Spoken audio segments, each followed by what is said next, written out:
Hello, and welcome to That Tech Pod. I'm Laura Milstein, And I'm Kevin Albert. and today we're bringing on a different guest. His name is Nick Shutt, and he is a serial entrepreneur and executive leader who has built and scaled multiple organizations serving government and commercial clients since founding his first company in 2016. He is president of Artemis Human Capital Management and executive vice president of EVLG Solutions, where he leads efforts in IT modernization, infrastructure, and advanced technology services for federal, state, and local agencies.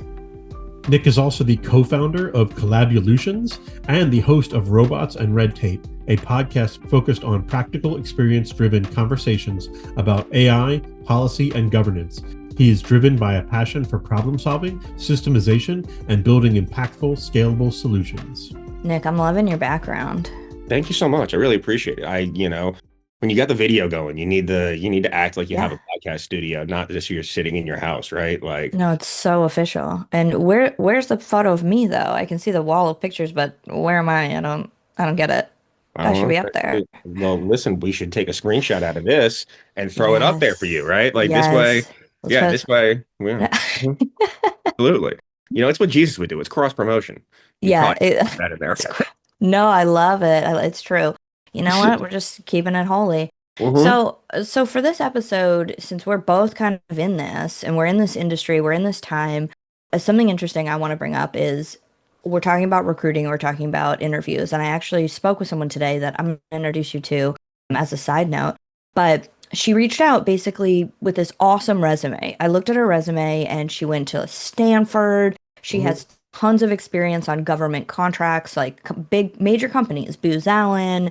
I can't think of any of the big four right now. KPMG, whatever. I don't remember the exact ones, but hmm great experience, great resume, has a good skill set. And she was saying that, and she's currently employed, but she's on a project that's going to be rolling off soon. So she's like proactively looking at where's the next step? Where should I go? Which to hmm me is the best position to have. And she said she's struggling to find a job. And I was thrown by this because, again, great resume, great skill set. I spoke with her and I'm like, she's an ideal candidate. Like, she can communicate, she understands the things. Where do you think, like, from your side of things, where do you think that there's like some sort of gap in this? And Kevin, jump in too, because we're roundtabling here. But when I spoke with her, I was just like, how does she Yeah. not? How is she struggling? You have to remember the year the last year and where we were, right? So, it's January of 26 right now as we're recording this, and it's January 20th. So officially for the last year, there's been a lot of turmoil within the government space, right? And you have to think about the number of RIFT federal employees, all the contracts that have been canceled and cut, where things are. Spending has gone up though, but as you look at this environment and I'd assume she's probably local in the DC area as well, or somewhere around one of the big government contracting hubs. Yep. The flood of folks that have been let go predominantly end up or are in this area, right? Or in the area, they're all centralized in specific areas. And then them plus all the federal folks means that there's just been a flood of people on the market. It's been very, very, very difficult for folks to find jobs. I've talked to people that are incredibly qualified that can't find a gig. And so I think that, right now, just where we are, it's just been like the market has been overly saturated with high quality talent, especially high quality cleared talent, which is going to be short lived, right? Because I also think that when you start looking out years, right, as the government has had all this turmoil internally, the clearance process, which has been slow historically to begin with, especially after the Snowden thing happened, was that 15 years ago or so now, 12 years ago or so, especially as that's happened and the clearance process has slowed down slowed down with the increased inefficiency and the increased turmoil in the government. I think that clearance processing is going to slow down even more, which is going to lead to a even more reduced cleared candidate pool in out years. What do you think? And how are you seeing it? And how have you seen this market? Well, I also think one of the interesting things is sort of again, if this person is a consultant, that's kind of a taboo word right now, right? You're seeing Mhm. people are like, oh my God, I can't believe we're going to bring in consultants into the market. And so I think some of these companies, the big four, even the one tier down, the FTIs, the CGIs, some of these other companies where they, rely on government contracts, they're having a hard time kind of breaking through that wall right now because the government is basically saying we want to try to fill these with either existing federal people or laid off federal people and what have you. And so some of these external contracting firms, these consulting companies are struggling and I think in a way that they haven't really ever had to do before. When I was at Amentum, we had some that were just sort of like printing money. Now it sounds like it's just a lot more competitive and it's a lot more difficult. And so I think you're right. The talent pool is obviously is a flood of people, but also I think the industry itself is a lot more hard to get, through that gate from talking to people. I think that's a big deal right now. Totally. Do you guys think that it's still like the niche? Like I feel like maybe 10 years ago, not even maybe 5 years ago, to be a consultant was so exciting. And you meet all these, it's like right out of college, you're going straight into Deloitte or Booz Allen or one of these. You're drinking the Kool-Aid, you're at every corporate happy hour trying to climb the ladder. Life is amazing. And then you hit that certain age where you're thinking, I don't want to do this anymore. I'm getting burnt out. I don't want to be on a plane for, traveling 4 days a week and doing this whole thing. And you kind of switch to maybe I don't want to be a consultant anymore. What does that even mean? Maybe I want to move more into a tech related where I'm actually more hands-on. Mhm. And I wonder if it's still like, is it still like I'm a consultant and I'm drinking the Kool-Aid, or are we dead from that? What do you guys think? Depends. It depends. Entirely depends on the person. And also, I think it depends on the industry, Yeah. as well. But I also think that consultants specifically, like the consulting industry in general, I'm not a huge fan of a lot of it because people that have only ever been consultants never have to live with the consequences of the suggestions and decisions that they suggest companies to make, right? So you can Yeah. suggest, hey, you should do this thing, and then you're out in a month, right? Or a year. And then the company needs to sit with the consequences of that. And not having not sat through those consequences, I think leads to a very biased view on the industries that you consult in.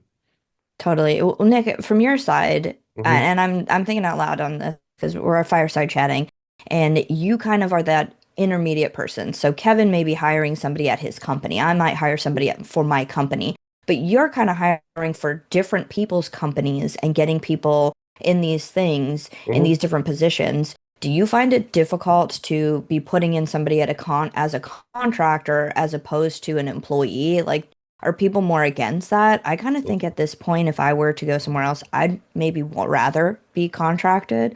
In a weird way, I think it's kind of shifted where I used to Yeah. really love the idea of being an employee, which I am an employee, but Hmm. next time around, I'm Yeah. gonna contract, I think. Yeah, I think it depends. I think it really depends, Laura. I mean, it's an excellent question. I think it depends on the position you're going in, right? Like if I'm hiring, say, a pricing analyst for a company, right? Or a program manager sitting over a whole 100-person program or something, which I'm doing right now.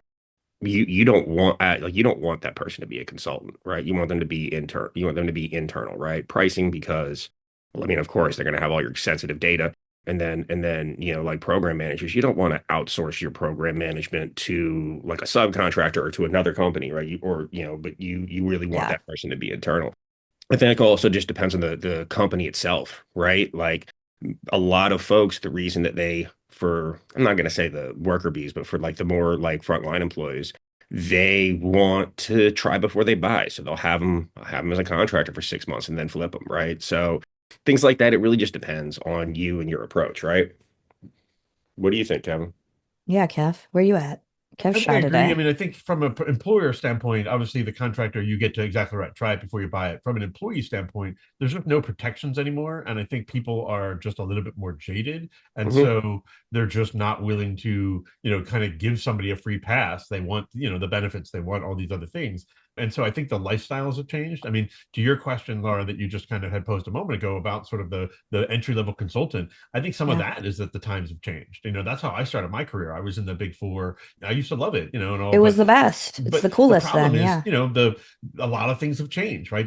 One, even just a basic thing, the Me Too movement. You would go to these events, people would drink a lot, people get a little gropey. There was a lot of things. I mean, people, You just can't grow up anyone well, I anymore. mean, It's you just can't do that, but times have also like changed. It's travel tragic. expenses. People don't want to pay for the cost anymore. People don't want to do Yeah. all those things. And so I Mhm. think some of it is that, but also I think the young people, like they're just not drinking as much. They're not, going out as much. They're not doing a lot of that. So it's attracting a little bit of a different person who comes in the door. And so I think it's kind of Yeah. all the things together. Wait, So wait, you're I saying have we to should Yeah. bring I have back to capitalism. jump on this. Sorry, just as like a quick little tidbit about how the younger people aren't drinking as much. Yeah. So I have heard and I agree that the younger, like the Gen Z and below, are kind of like anti-alcohol, but I also read that they're aging a lot more, which is a Mhm. weird thing that they were saying like millennials are looking younger than Gen Z. So Mhm. turns Yeah, out might want to drink if you want to right. look We youthful. I mean, also, but as how a much of that is like Botox and things like that, where there used to be way more of a stigma on it, and now there's Self-care. not. yeah, But no, but I mean, absolutely. but I think that's the thing. Yeah. Like, you've got the money to be able to do it, right? At our age bracket, we've got a little bit more flexible cash than someone who is 20.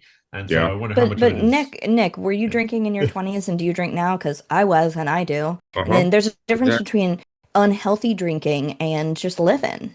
Well, I mean, some of the statistics that I've read around, specifically around like the drinking piece, is that millennials as a generation drink and have drank more than any other generation ever. Yes. Which first of all, we're the best at something. Like that's, Hell yeah. yeah, we got to be you gotta be the best. Like what a thing to be known for. But second as well, I think that like probably a lot of this also stems from like think about the times that like we grew up in, but also the times that these kids now went through. I just had a guy on Robots and Red Tape episode that came out like last week, a gentleman named Jeff Riley, he runs this MIT-backed nonprofit called Day of AI, which is absolutely fascinating, teaching parents, school systems, and teachers how to talk to children about AI, kids about AI. He was in public education for 40 years. He was the commissioner of education for the state of Massachusetts for the last 7 years of his career. And we were talking a lot about about test scores, right? So test scores, if you look at test scores in this country, they peaked in 2012, right? And a lot of the reason I started Robots and Red Tape is like when you look at what happened in 2010 with the ubiquity of the smartphone, the rise of Instagram, and the direct correlation between that combination and rising rates of mental health disorders among children, you can see how these societal changing technology rollouts have unintended consequences.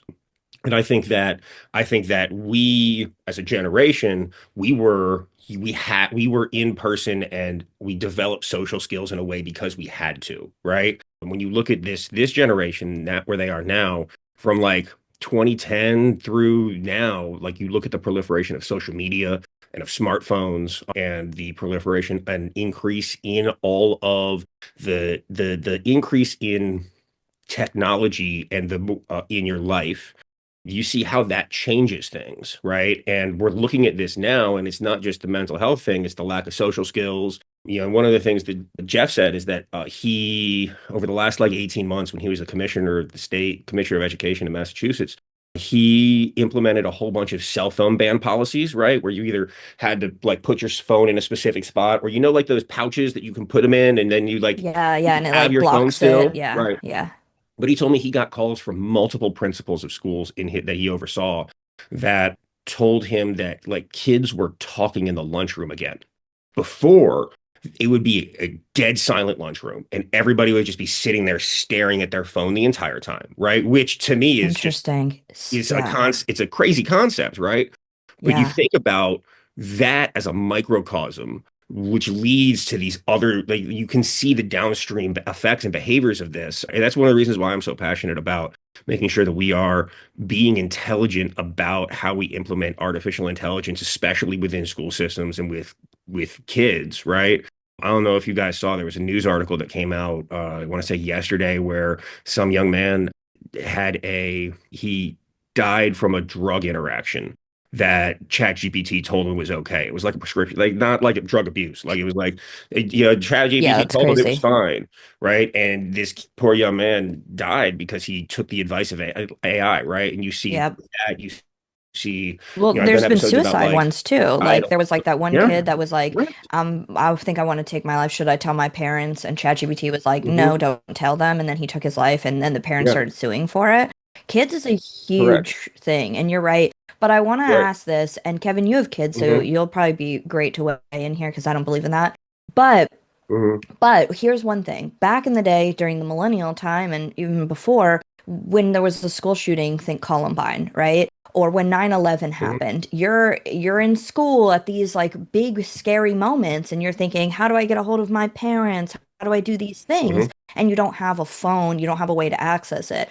And Hmm. at that point, I think we were more resilient. I was like, I will flag down a cab. Now it's like Hmm. Uber. There's like other things and other Yeah. ways to do it. But my question is Hmm. like, where is that line? Because to some extent, I agree with you. You should be interacting, go outside, play, like go play Manhunt or whatever neighborhood Hmm. games you're playing. And instead of just sitting there staring at the screen, however, we didn't have that. So it's not like we could say we would choose that over that because it was a different lifestyle. Kevin, you have kids.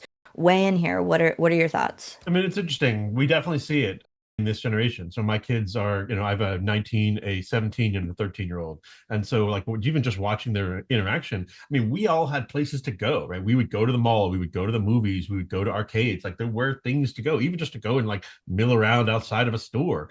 These just generation doesn't really go anywhere because they don't have to. They can interact online, they can be in chat groups, they can be in places with their friends, even just to go to the movies. Like my daughter, she very rarely goes to the movies. She'll just download or pirate a movie and they'll just sit around her laptop and just watch the movie. And so it's just interesting, like watching this generation, they don't really go out as much. They don't really do as many Hmm. things as social interactions, but they're not doing the social interaction. They're just doing it all online. And so Right. for us, we see that interestingly. I mean, even just like we tried to get my daughter to get her driver's license, this generation, they don't really have a desire or need to do that anymore. Where for I think our group and even just the one kind of right around us, I think I'm a little bit older than you guys. It was sort of freedom. It was how you got from place to Hmm. place. Was you had to do it. You had no choice. There weren't those other options because your parents are working or whatever, and so you didn't have the ability to get in a car, what Hmm. have you. And if you lived in the suburbs, there weren't taxis and all these things. And so now there isn't that push because you can just still be in a Discord group or be in a game chat or whatever to talk to your friends. And so I think it's a very much of a different mindset shift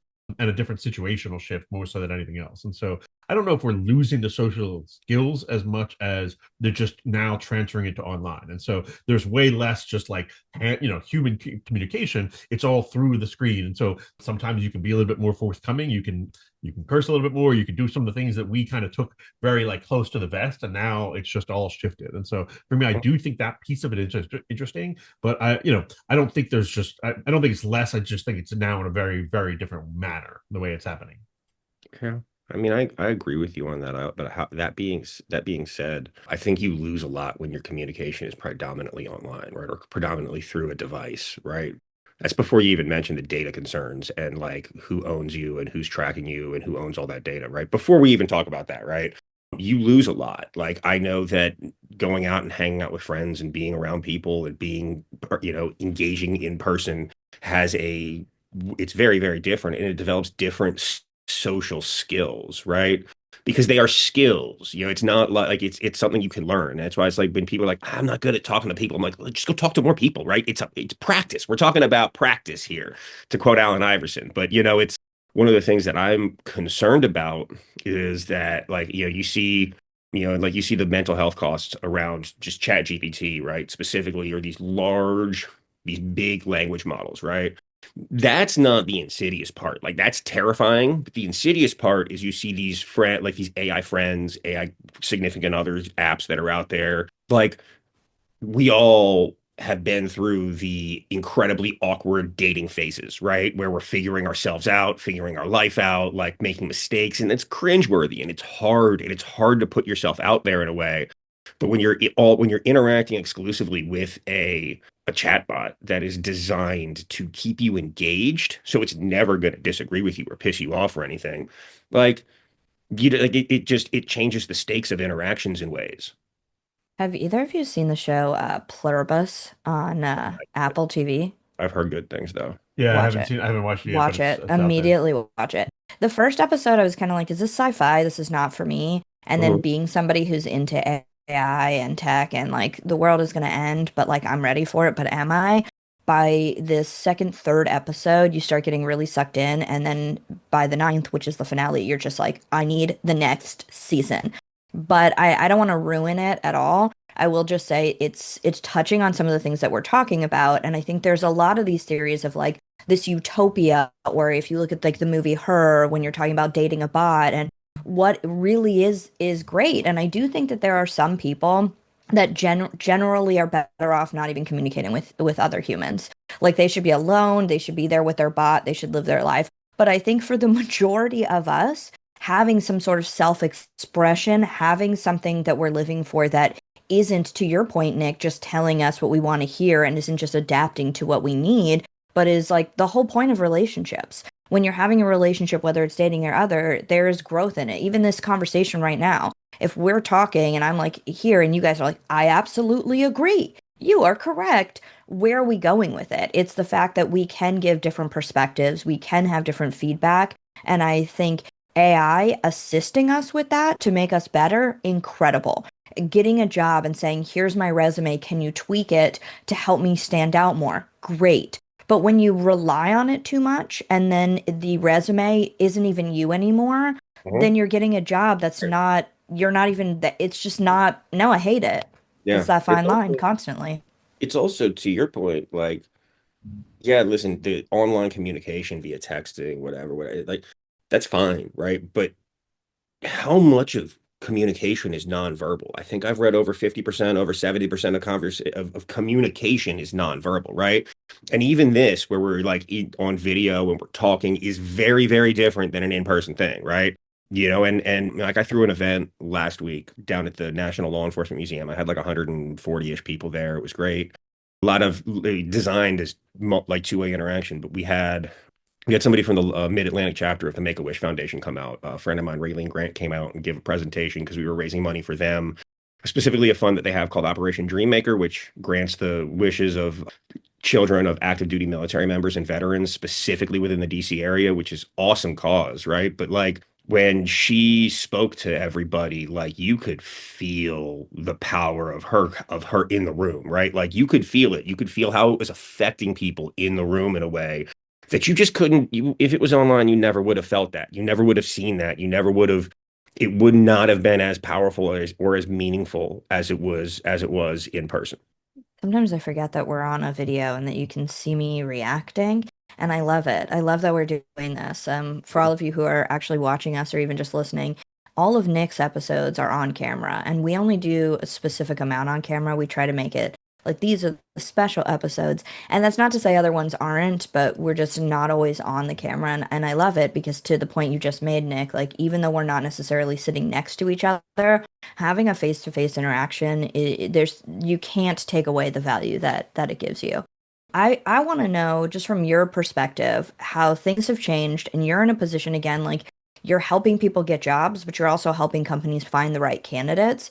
Do you ever find yourself in a position where you do see a resume that looks amazing and it's you don't necessarily know, but it's clearly like an AI written one, but it looks great, and then you talk to the person and you're just kind of like, why?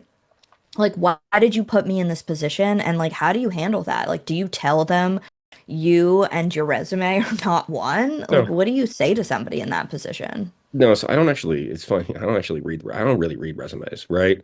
Um, Ever. How do you place people if you don't look at their resumes? Oh, I look at their resumes. I don't read them, right? Like I don't read. I don't sit there and read the resume at all, right? So my hiring rule, I call it the 10-40-50 rule. I believe anytime you're hiring somebody, 10% of your decision will be based on like education, certifications, right? If you're hiring a program manager, they need to have a PMP, things like that, right? 40% is going to be your hands-on skill set, and if they have the ability to do the job. The other half is personality, soft skills, corporate culture fit, right? Good employees are not made because of certs, and they're not made because of experience. They're made because of who they are. The resume is a representation of them. So I frankly quickly go ahead. I do a quick smell test, right, on these resumes and see if they have the things I'm looking for, or if it's close enough to warrant a conversation. And the first time my first question when I interview people is always the same. I start it the same way. I ask them to tell me about themselves, their background, and what they're looking for, right? I do not judge people on their resume ever. The resume is just like literally it's just a smell test. I judge people because I'm not recruiting a skill set. I'm recruiting a person, you know? And that is a huge distinction. I mean, it's a very, very minor distinction, but it plays out in it has huge implications. Yeah, but how often are you adjusting, knowing candidates are using AI to prep their answers, to, take their resume and say, make me a 2-minute elevator pitch that I can open my interview with, type of thing. How Mhm. are you dealing with those type of situations Just when ask them more now it's questions. just another piece in another tool in their toolbox? I ask them questions. I don't actually, so I just ask them more questions. And the substance of what they're saying is a lot less important than the delivery of how they're saying it. I am literally interviewing people trying to understand specifically if this person is a good fit with the company, right? So the most important part of any recruiting or any hiring process is defining your requirements out, right? That's like understanding the role, defining what you're doing, like understanding who they're going to interact with, understanding the amount of hand-holding they're going to have, like who's the client, what's the client, what's important to the client. If I'm like say working on as a subcontractor for somebody like a DOJ or EPA, where it doesn't matter the agency, right? Understanding the end client, what they're looking for in their priorities. Because again, I'm looking for the right person. I'm not looking for the right skill set. And the best way to do that is to interview them. But I've also been interviewing people for 15 years now. So I'm pretty good So at not very figuring. long. Yeah, I've interviewed thousands and thousands and thousands of people, right? So having done that for so long, like it's just I can smell through people's bullshit pretty easily. What do you see, or on you guys, Laura, Cal, on the other side? What do you see? How does the talent on your teams impact your ability to deliver for your client? So I want to say that I agree with you for most of it. I do read resumes, but mostly because when I make my resume, I put in actual effort into it. So I like to give people the benefit of like, let me see what they're doing. And applying for jobs is the freaking worst. Okay, it really is because it's a job in and of itself. Like half Sure. of these things are so annoying because upload your resume and then fill out everything that's on your resume anyway. And I hate it. I prefer going to a recruiter and saying, here's my resume. Let's have a conversation, see if there's a good fit. It's like if you're acting and you are lucky enough to have a good agent, you're way more likely to get cast than Mhm. just submitting through these casting agencies over and over again. And it's the same kind of concept. But what I've noticed is sometimes it's really difficult because I can talk to somebody and if I hire them without going through a recruiter, if they've come in direct or I've just interviewing people that have applied and the resume looks good, they seem amazing, it still can be hit or miss because you'll have people that are really good at selling themselves, but then when you actually start, they're just not there. Mhm. Or they give you a bit of what they say they can because they're working so hard to get the job, but then they actually can't do it. And I wish that somebody would say, hey, I have this skill set and I like this. I'm not quite at the level you're looking for, but I'm going to work to get there because I would be way more inclined to want that person than the person who comes in telling me that they have the skill set because then I assume you're this top tier person that I have hired for this specific role. And then when you can't do it, it's a thing. And there are some people that will come in, Mhm. interview, and then they keep their camera off because we're working remote and you don't know, is this even the same person? Why are they not Mhm. talking? And we never want situations like that. So Mhm. for me at this point, I try to always go through a recruiting process where there's somebody else vetting that person, not just me, because I'm like you and I want to be like, what a good person. But there's too many times where people, they don't know you. And so when they're interviewing, they want to impress you. It's like a date. Like Mhm. you can't tell when you're dating who that person is until date three. On the Mhm. first date, you're interviewing each other. No one comes in a first date and is like, I'm messy. Just Mhm. so you know, don't Mhm. do dishes. They don't Mhm. do that. They come in and they're like, I love to cook and take care and clean and Mhm. everything that you would want. because they're selling themselves. And it's not until like date 3, 4, 5 that you're like, this dude, Mhm. and whatever it is, you learn those things. And it's the same about yourself. Like, you wouldn't go on a date and advertise those, so you can't expect that person to. And maybe you don't even know that those are negatives for you. And that's the same thing with work. I might think I'm an amazing employee, but to others that are working with me, they may not. Like, I wish when when I'm interviewing someone that I could be like, not a real, like, not a reference they give me. Like, I just want to call references that they're not giving me. It's like if you buy a house, I want to go knock on neighbors' doors and be like, Mhm. are y'all freaks? Tell Yeah. me about the other neighbors. But no Mhm. one really does that. Yeah. I mean, then in that to that point though, do you care then if people are using AI to write their resume, to write their cover letters at this point, or is that just sort of assumed and everybody's doing it, and So, so you It's should yeah. get over assumed, that? totally Yeah. assumed. No, and it's also like AI is a tool, right? It can be used to make us more efficient, right? If you're not taking your resume and the job description and saying, "Hey, make like tweak my resume for this job description," then you're not using the best resources available. But like at the end of the day, who cares, right? Like of course they're going to use AI for that. But also like how are they using AI on the function of like in doing their job? Because like I don't believe that people are going to like listen, there are going to be job losses in because of AI for sure, definitely. At the same time, that being said, you're more likely now to lose your job to somebody that's using AI as a function of doing their job than to AI in general, right? When you look at productivity studies of the people that use AI as a function of doing their job and those that don't, I mean, you're like you're like 60, 70, 80% more efficient than folks that are not using it, right? So as an employer, especially working in smaller companies, I want you to be able to use AI to do your job. Absolutely. 1,000% I want you to. Because that means you're able to do more work and means we have organizationally we have more capacity. Agreed. I mean, as a last question, if somebody hasn't done a job search in a really long time, 5 years, 10 years, what should they be doing today that they weren't doing before, or what are they doing wrong today? Be honest with you, Kev, I haven't had a job with a boss since like 2014, so I have no idea. Like I know how to I am not the guy to ask about from a candidate side because I started Artemis in 2016, right? I have not worked for somebody. Well, let's shoot. The last time I worked for somebody, Donald Trump was just a businessman. He hadn't started running for president yet, right? Like that's how long ago it was. It was over a decade ago, and so it's like I don't know what the best way to go about it is. I do know that I don't post jobs like unless it's like a receptionist or something. Like the best people are not looking.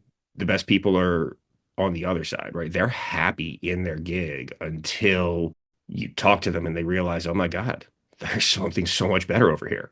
I fully agree with that because I do think that's a thing. Like, everyone that's looking, they're all competing, and it's just like dating. Not to say you want to break up that relationship, but nobody really wants that person that's so desperate for love or so desperate for a job. You want that person that's just like, oh, yeah, I mean, I'm working, but like that's an interesting new opportunity. I wasn't really thinking that. And maybe not with dating. Like, you don't necessarily want someone that's like, you know what? That is an upgrade from my current relationship. But that person that's okay with themselves and okay to just like not have a relationship is way more attractive than that person that's just like, I can make you pancakes. Hmm. You know what I mean? Yeah, absolutely. Ideally, you want the one that is, happy with himself and can make you pancakes. Oh, 100%. But Mhm. honestly, I can make my own pancakes. You and me both. Oh, I love it. We honestly, Nick, this has been super fun. Next time we do one of these like fireside chat episodes, we should do it next to a fire, like an actual fire while drinking, just I'm because, down. we're not Gen Z. Correct. No, so I'm totally down points if it can be in a cigar lounge somewhere or something. I've been looking for a podcast studio where I can smoke Yes. cigars. I haven't found that one yet, but I really want to start doing. Carnegie in New York. We'll just go to New York and go to the Carnegie We're cigar we're bar. we're going to be in New York together here soon. I don't know Hell if you know yeah. this. Oh, I know it. We're Yeah. always in New York together. Or Mhm. you know what? Next time we'll do both. We'll do a New York one and then we'll go to Mhm. like DC, what is it, like Shelley's Yeah, cigar bar. We'll I mix got a it better up. one. I got a better one than Shelley's for you. Don't worry. Oh, don't tell anyone on here. No, no. Yeah. I only promote things that are paid. I'm being paid. I'm kidding. I only promote things I'm really passionate about. I don't. let people sponsor me because you're never going to own me. Oh, wow. Look at that. I Mhm. do let people sponsor me because I don't mind a little ownership as long as I still have rights. There you go. Hashtag me too. No, I'm just kidding. Awesome. Right. Well, this was great. On that note, should we end it? Bye, everyone. Thank you Woo! for listening, everybody. We'll talk to you soon. Thank you. Yes.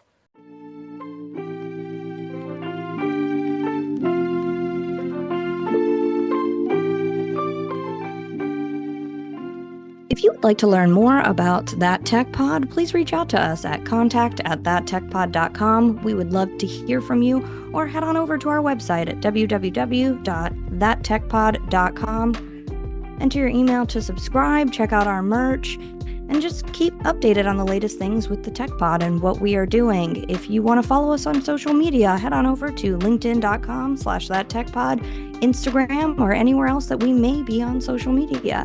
Kevin, is there anything else our listeners can do?